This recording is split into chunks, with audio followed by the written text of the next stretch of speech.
எம்எஸ்எம்ஐக்கு எதுவுமே செய்யலை, அதுதான் பேக் போனாக இருந்திருக்கு அப்படின்றாரு திரு ரகுநாதன்.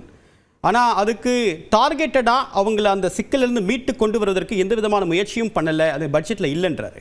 இந்த எம்எஸ்எம்இக்கு இப்போ இந்த பிக் 4 கம்பெனிஸ், அதாவது ஆடிட்டிங் பண்ற கம்பெனிஸோட சப்போர்ட் வந்து மிகப்பெரிய கார்பரேட் நிறுவனங்களுக்கு தான் நார்மலாக கிடைக்கும்.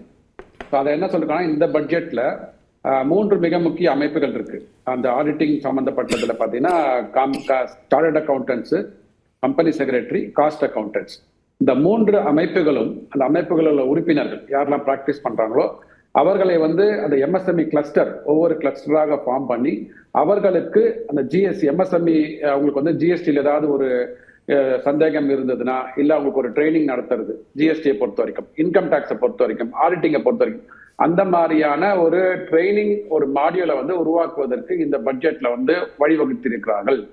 எம்எஸ்எம்இனால அஃபோர்ட் பண்ண முடியாது.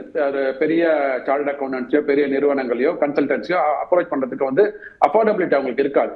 ஆனா இந்த பட்ஜெட் வந்து அவங்களுக்கு வந்து ஒரு பெரிய ஒரு வாய்ப்பை உருவாக்கி கொடுத்திருக்கிறது. அதாவது மெயினா Tier 2 and Tier 3 cities. Tier 1 பத்தி நம்ம பேசல. Tier 1ல வந்து அர்பன்ல இருக்கிறவங்களுக்கு அஃபோர்டபிலிட்டி இருக்கும்.